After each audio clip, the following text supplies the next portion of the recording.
Hello traders, welcome in our YouTube channel. In this video, we are going to tackle about the GDP of our Philippine economy and at the same time the earnings release of the MPI. So if you want to learn more about this, stay tuned until the end of this video. And if you haven't subscribed yet, please do me a favor, please subscribe and hit the bell button so you will always get the latest content that I create for you to be well informed in the latest market happening. So let's get started, no? So merong news, no? The Philippine GDP contracts 0.2% in Q1 because of COVID-19 pandemic, no? So ayan, so as you can see, the Philippine GDP no fell 0.2% year on year on the first quarter as the start of the year was marked with Taal volcano eruption nung last January to, di ba?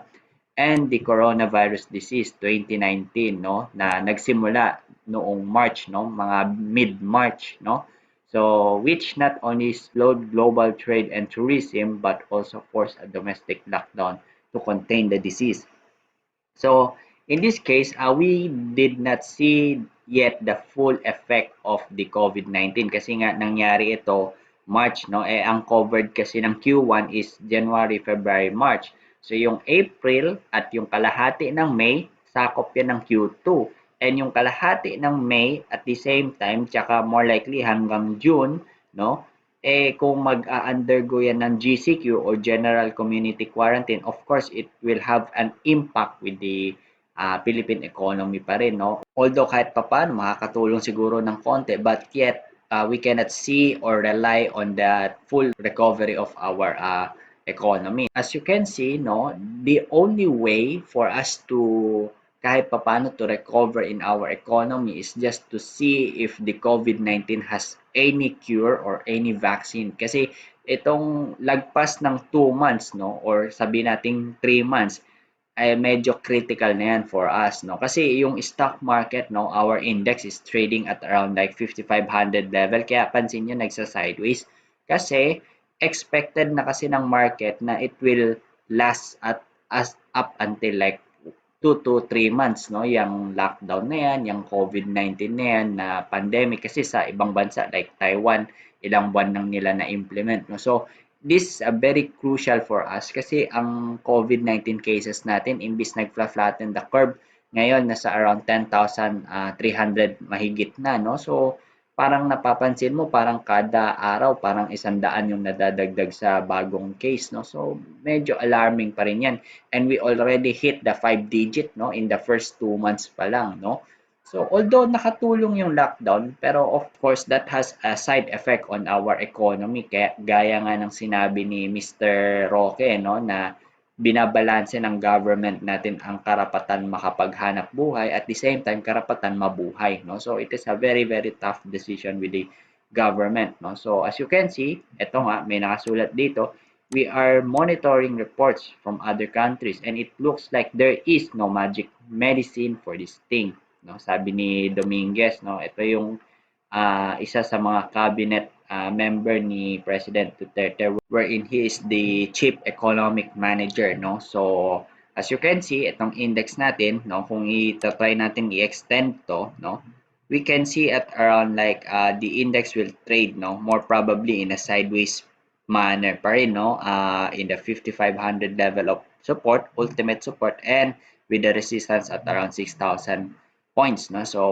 up and down lang yan until such time na ma-reach niya yung pag-end ng ECQ, no? Kung i-end after May 15, no? Kung hindi may end, more likely baka hindi na mag-hold itong 5,500 level of support. So let's see kung ano magiging market reaction when the government implemented GCQ, no? So as in talagang mahirap, no? Kasi if you will hear some news, no, yung MRT, no, like 20% or 25% na yung seating capacity na inaalaw, no. So it will slow the economy, no, kasi yung bagal ng ano ng galaw ng mga tao, no, yung mga tao nagtatrabaho. So it will just slow down the economy by just doing the social distancing. But of course, we have to do this some sort of sacrifice, eh. So watch out this ultimate support at 5,500 level, no. Kung hindi yan mag-hold, again, baka bumalik tayo dito sa may around 5,000 level or 5,200 or worse, itong 4,800 level, no? So again, sinasabi ko doon sa gaya ng previous videos natin, no, nung last March, yung 4,800 level, it is the very, very significant support level wherein you can already buy the cheapest stocks na talagang with great fundamentals, no? Anything below 4,800 level, no, kung magre-revisit siya dito sa 4,000, no, na medyo merong minimal chance lang, no, kasi medyo malabo, it is already a bonus, no. So kung mag 4,800 man lang siya, dapat masaya ka na, no. And of course, nakikita niyo itong mga gaps dito. More likely kapag ka medyo lumala pa tong COVID-19, no, wala pang gamot, and at the same time, if yung nakita mo na yung full impact ng COVID-19 on Q2, more likely baka ma-revisit niya yung mga gaps na yan, no, at mababasted yung trade natin, yung sinasabi nating early bullish reversal. Pero let's see, no, we are just reactive on the market kahit papaano, at least may plano tayo, no, para hindi tayo magkakagulatan sa huli, no. So next thing, we'll talk about MPI, no. So MPI has already made their release, no, dun sa earning statement nila, no. So as you can see, gaya nga nasabi ko, Meralco, no, hindi sila naniningil, no, kasi as ano naman, mandated by the government dun sa Bayanihan Act, no, na batas na pinasa nila, na kapag ka kunwari ang isang consumer, no, eh merong 2 buwan na hindi nakapagbayad, dapat daw i-divide yun by 4 months, no. Kung sa ibang bangko pa nga yan, mga car loan alam ko, or housing loan, dapat i-chop-chop, no, iunti-unti ang pagbayad ng up until 6 months, no. Kung hindi, pwede mo daw silang ireklamo, no, sa BSP. And of course, dito naman pagka mga Meralco sa mga Consumer Act naman sila pwedeng ireklamo, no. So as you can see, of course, bilang tulong na rin siguro ng company, no, ni Mr. Pangilinan, no, sa mga tao, kaya hindi siya naningil, no, as mandated of course the government. Of course, just to be logical lang, no, eh of course may impact 'yan sa earnings, no, 'di ba? And at the same time, 'di ba, alam niyo naman na sarado mga malls, offices, no, and mga power plants, no? I mean yung mga basic necessities lang ng mga manufacturing plants yung bukas, pero yung iba, yung mga leisures and entertainment, sarado, no? So more likely, mababawasan yung mga consumption sa kuryente, no? So ayan, as you can see, na-explain naman siya dito, no? Before pa 'to lumabas, nasabi ko sa inyo yung magiging impact, no, ng ganun. Ito, toll roads, of course, ECQ. Siyempre, hindi magagamit yung mga tollway nila, no? So obvious lang 'yan. And of course, with Maynilad, no, despite of the concessionaire issue, 'di ba, naayos na, nagkapatawaran na within the government side and the businessman side, no, ni Mr. Pangilinan and the Ayalas, no. Tapos in terms of water naman, 'di ba, nasabi ko naman sa inyo na with this pandemic crisis, no, people will be frequently exercise their proper hygiene, lalo na ngayon, 'di ba, mainit. So more likely baka twice or thrice kayong maligo, no. Isa na 'yon.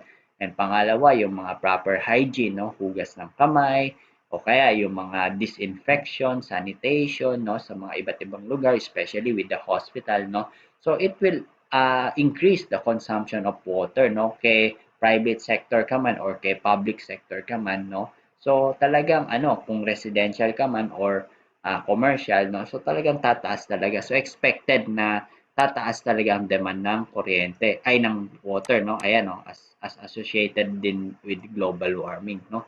So with this respect, no, gaya ng sinabi ko sa inyo, MPI is a conglomerate, no. So hindi kayang buhatin ni Maynilad, no, kahit sabihin natin 100% of the customers is na kay Maynilad na, wala na si MWC, kunwari lang lahat ng customers na cater ni Maynilad, hindi pa rin kayang buhatin ni Maynilad yung mga losses na will be incurred from Meralco, from the tollways, no, yung mga yan. So as you can see, 'di ba? Ito, no, highlights, no. Net income, no, ngayong quarter is 3.4 billion versus 3.7 nung last quarter, no, nung 2019, which is down like around 6%. So yan na yun na sabi ko na sa inyo. So I have a a personal list, no? So ipapakita ko sa iyo. So ayan, as you can see, ito yung recent earnings report ni MPI, no? So as you can see, quarter versus quarter, no? This quarter from the versus of the previous quarter from December 2019, it was down like around 72%, no? Medyo malaki to, significant to if we will base quarter versus quarter. But if we will try to base it by year on year, no? So from this quarter and this quarter, we will see a downsize of like 4% lang, no? So mas maganda kasi kino-compare natin the quarter of the present years compared the quarter of the previous year, no? Para kahit papaano medyo accurate ng konti, no? So as you can see, doon sa press release ni MPI around 6% tayo, medyo 4%. More likely baka dahil lang yan sa computation ng mga round offs kasi ako hindi ako nagra-round off eh. So kung ano yung nakikita nyo, for example, 3.5 billion, no? So 3.5 billion to.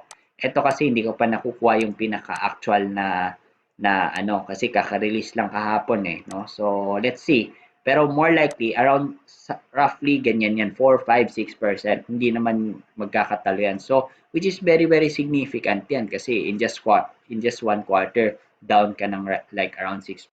And we did not even see the full impact no, nung second quarter. Kasi ito, it is just like half month lang to eh. Kalahating buwan lang to eh. No? Kasi yung Taal eruption, January yun. Halos 2 linggo yun. No? So, half month. Then yung March 15 up until katapusan ng March, no? So another half month. Eh yung April to May, 1.5 month yun. And of course, yung kalahati ulit ng May up until June na 1.5 months kung mag-undergo tayo ng GCQ, well, we'll see, no? So kung negative 4% to, conservatively, more likely baka mag times 2 to or times 3, no, on the second quarter. So expect like around minimum negative 10% siguro magiging ano niyan sa second quarter. But let's see, no? Hindi pa naman natin masasabi. We are just having a hypothesis, no, yung mga educated guess pa lang, no. But let's see, no. So pero ang pinakasigurado niyan is sa second quarter, more likely dun sila dudurugin yan kasi yun yung covered ng second quarter eh, 'di ba? April, May, June. So kahit ikaw, 'di ba, mapapaisip ka talaga no na kung may sense no if this discussion making sense, no? So on the chart perspective naman, kung titingnan natin si MPI, ayun, 'di ba? Gaya nga ng sabi ko sa inyo, do not chase prices, guys. Kasi araw niya 'to, eh, 'no, na nag 14% siya. Huwag kang mag-chase prices, 'no, kasi may magsasabi or may magme-message, "Oh, breakout ng MA50," 'no. So, hindi ka na dapat nahuhulog sa mga ganyang patibong, 'no.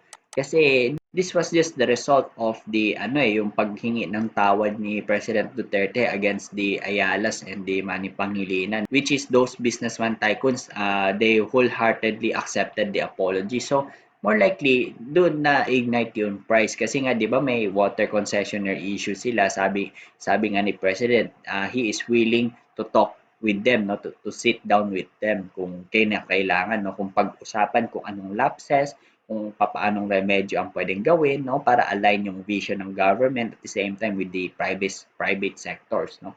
So yan yung ano kaya please do not wag kayong ma-tempt or wag kayong mafo-fall dun sa mga ganitong galawan no. So ayun nga lumabas yung earnings kahapon, ayun nag-spike up, nag-gap up pero eventually binagsak niya no like around 3% no breaking down MA 50 no tapos ngayon binagsak niya so more likely gaya nga nasabi ko more likely baka next week no babalik yan magre-retrace yan dito sa may ito kasi yung galawan niya talaga eh, sa totoo lang eh ayan oh ito ayan so as you can see ito yung nagiging sideways pattern niya somewhere here no so ito talaga yung galawan niya eh. More likely baka pag hindi nag-hold itong upper resistive box at around 270 no. So more likely magre-retrace yan back down here no in this range. Eh of course, 'di ba? Gaya ng sinasabi ko sa inyo na when in the recovery phase ng ating market, ito yung isa sa mga kulelat na blue chips no. So more likely dapat maging prudent ka, no? Maging wise ka if you are trader or investor, no? So, hindi basta-basta pasok, wala kang plano, bira lang ng bira, no? Tapos, cut loss ka na naman, no? So, please avoid yung mga ano no, yung yung mga FOMO no, tsaka unnecessity na trading decisions na kung kinakailangan kasi you cannot afford to lose, you cannot afford to cut loss in this time of pandemic kasi imbes na may pera ka tapos ika-cut loss mo lang na instead na pinagugulong mo yung capital mo para meron kang pang grocery no every week kung kaya man or every week kung hindi edi wag mong pilitin no. So ganun lang yung ano natin no. So pagdating naman kay GMA7, balikan natin, no? GMA7 has the risk, no? To close the gap, no? Kasi makikita mo may gap dito na matabang gap, no? So, hindi na nag-sustain, no? Itong upper resistive box, no? More likely, baka mag-retrace yan. Pero ang unang i-challenge niyang as support, itong MA200, no? MA200, MA100, at the same time, MA50, no? Itong tatlong to.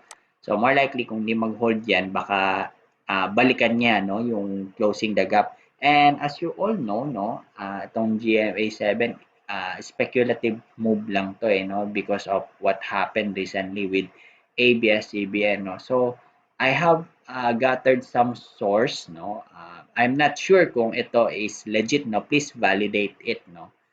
Meron nakapagsabi sa akin na ABS-CBN way back Aquino's administration or GMA administration pa, nag-file na daw sila ng franchise renewal but still the Congress hindi nila pinapansin no. So as you all know, ngayon we are in the blame game na no. ABS-CBN is blaming the Congress o kaya yung Congress they are blaming to somebody else, to NTC, NTC is blaming the Congress and some people are blaming with the president no, so blame game na, magulo na yan no. So please avoid those noise no, so medyo hayaan mo lang mag-settle no, kasi sa totoo lang may mga naririnig din akong mga speculative na for example no, if the president talagang ayaw daw niyang i-approve no, he has the final say kasi kahit ma-approve yan from Congress, approve din sa Senate, he has the final words to veto it no. So but the NTC ang nag-file ng cease and desist order wherein pagka direkta daw si President Duterte ang nag-utos dun sa NTC, malalaman din. So medyo may mga ganong naririnig, no? And of course, itong GMA7, I heard one of their statement, no? Ito sigurado ako na when their licenses were expired, no, noong 2017, nag-renew sila, no? Nag-renew sila. And of course, it was been approved by President Duterte, no? So, mga ilang araw yun, mga like around 30 days, hindi ko alam, 30 or 15 days bago mag-expire, the president has already signed their renewal. So kaya wala naging problem kasi may mga sabi-sabi diyan na bakit si GMA daw may nagpapatuloy pa rin yung pagbo-broadcast even pasok na ang licenses but they already answered those things no. So in the chart perspective no, yun kasi yung global event so you should know how the market sentiment works no, para at least kahit papaano hindi ka bulag no so kung ano nangyayari.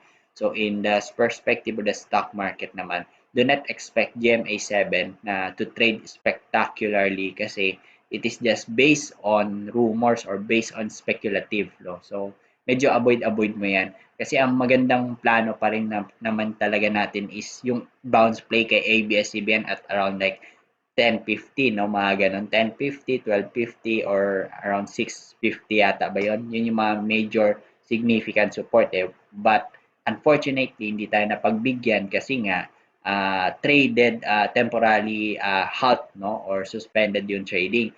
Now this comes the side effect no. Once na nagkaroon ng statement si ABS-CBN, sabi niya, then it will give the PSE will give one full trading day para makapag-decide yung mga tao. Then after that, ma-lift na yung suspension. And pag na-lift na yung suspension, guess what? Parang yung nangyari sa PSE, di ba? 2 days na walang trading day, naipon yung negative sentiment, yung excitement, yung panic, yung fear ng tao, excitement magbenta, panic magbenta. Naipon yan, super super gap down yan pagbukas kapag wala pang positive development, no? Again, wala pang positive development. Kaya medyo baka tingin ko dinidelay-delay nila yan para kahit paano kung mayroong positive development, 'di ba? Kasi they already filed a TRO, no, against the cease and desist order of the NTC. Kung ma-approve yan ng Congress, then they can continually broadcast, no, with a provisional license, no. Pwede 'yon. So tingnan natin kung ano magiging reaction ng Supreme Court with in terms of that one, no. So let's see, no. So very very speculative to and very very uncertain. Kaya nga hindi to pwede sa mga newbies. At the same time, yung mga takot sa volatility, no? So, hindi po pwede yan. So, panoorin nyo lang, just observe, no? Hindi naman kawalan sa inyo kapag hindi ka nakapag-trade at hindi rin kawalan sa inyo kapag nakita mo yung stocks na nag-positive 50%. Hindi kawalan sa inyo yun. It is a learning experience sa inyo. Mas kawalan kapag sinugal mo tapos ayan nangyari dito kay GMA, di ba? So mas kawalan pa yun kasi you are now in the middle of the pandemic crisis tapos malulugi ka pa ng malaki. Ayaw kong mangyari sa inyo yun. Kaya nga I am giving you the warnings, no, para hindi na maulit yung ganong bagay sa iyo. So again, yun yung mga dapat mong bantayan, no? So yung pag-file ng TRO ni ABS-CBN against the cease and desist order of NTC. Pero kung hindi yun ma-approve at the same time naglabas ng press release si ABS-CBN, expect 1 day, no? After 1 day, malilifted yung trading suspension. So maiipon yung mga negative sentiment, yung panic and fear. Of course, you will expect a breakaway gap, no? Sobra-sobrang gap down yan and of course baka nga mag-flooring pa, no, katulad dun sa nangyari sa index natin for the first 1 minute pa lang negative 10%, for the first few 10 minutes again negative 15% or 20% kagad, no. Index yun na pinag-uusapan natin, how much more individual stock kasi ang index comprises of 30 stocks 30 companies So, ibig sabihin, majority sa kanila talaga nag-gap down, no? So, how much more individual stock? Tapos may ganitong sentiment, no? So, yan yung dapat mapaghandaan mo para at least hindi ka magkagulatan, no? Especially sa mga merong ABS-CBN, no? Nung nabili before it has been suspended, no? So, that's it for now. I hope you learned something in our video, no? So, if you learned something in our video, kindly share this your friends and family and your co-traders and investors so that they too can learn, no, at the same time and be prepared for what's is coming next in our market. So God bless us all and more earnings to come. Bye bye.